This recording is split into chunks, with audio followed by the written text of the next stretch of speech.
Good news, Joburgers. You may soon never hit a pothole on William Nicol Drive again.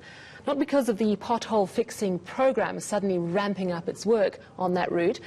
No, it's more likely because it's going to change its name. ANC Deputy Secretary General Jessie Duarte among those in support of changing William Nicol Drive to Winnie Madikizela-Mandela Drive. And when you find out who William Nicol was, you might just agree. I'm joined now by Matthew Blackman, who with Nick Dall co-authored Rogues Gallery, an Irreverent History of Corruption in South Africa. Thank you so much for joining us this evening, Matthew. So who was William Nicol, and what extraordinary achievement brought him the honour of having a road named after him? Well, he was actually one of the founding members of the Broederbond, which was a secret organization that essentially formulated the ideology of apartheid and really sort of put through the idea of grand apartheid really came out of the Broederbond and really in many ways out of the thinking of William Nicol. So it's a bit of a mystery how the road was actually named after him. He was the administrator of the Transvaal from 1948 to 1958 when the road was made. But it actually does seem like the road was actually never named after him. It just became known as William Nicol. It was actually also known as the Bryanston Highway. And somehow people just attributed it to him. Whether it was because he was the administrator of the Transvaal, that seems like the most obvious kind of reason for it. But he's a guy who's kind of shrouded in mystery, as the is the nature of the Broederbond. So yeah, that's the kind of story behind it, I guess. Wow, so not very honourable at all. Do you think replacing William Nicol Drive with the name of someone who fought for an end to apartheid, Winnie Madikizela-Mandela, would be kind of a neat karmic justice for William Nicol? Obviously Winnie's name comes with a lot of kind of controversy, and I think, some of this is obviously due to party politics, and the DA are leading a petition against it, and the ANC seem to be, and one of, this idea of the change of the name, it needs to be changed. That is absolutely certain.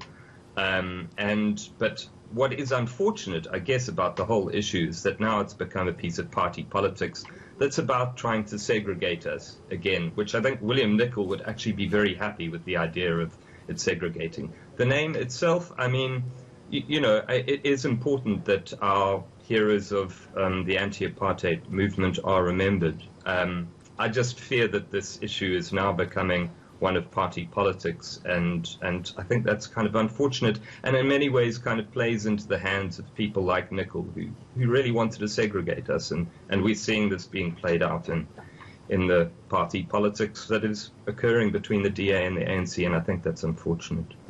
So, as you say, it is important that we, it's an honour to have a road named after you. So, as you say, it's important that this racist apartheid person's name is removed from the street.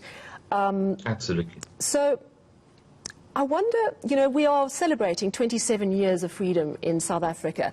Are there other names that perhaps we're not as aware of that really need to go now? There certainly are. There are a great deal of names that still exist out there, and we're kind of unaware of them. They're roads named after, I mean, there's obviously still things like, the Kruger National Park, and, there are still names of roads of Broederbonders like Nico Deirdrich's, and there are hundreds of these all over South Africa, and I think they do, they definitely need to change, and I just think we are in a kind of mist of forgetting, as we often are in South Africa, and we forget who these people are, and I think it is worth, investigating and finding out which roads need to be changed, because I think it is an important part of the progress of our country. A question about your book that you co-authored, Rogues Gallery, A History of Corruption in South Africa. I think it's an opportune moment, perhaps, as we get to the sort of the final part of the State Capture Commission looking at corruption. Talk to us a little bit about your book and what it says about corruption in South Africa, which clearly predates the current corruption that we're trying to deal with? I mean, the book is essentially about how sort of endemic corruption has been in our history, and it's something that, in many ways, is an inheritance. You know, this is not about to excuse the behavior of the people involved in the current corruption, but it does show that this has been a progression and that it has a history, and one that we largely seem to have overlooked. And it is, you know, it is worth looking at how did we get here? How did Jacob Zuma and people like that end up in the position they, you know, did, and how did laws and things that were established during apartheid help to create this kind of state of capture and these you know, corruptions that have happened?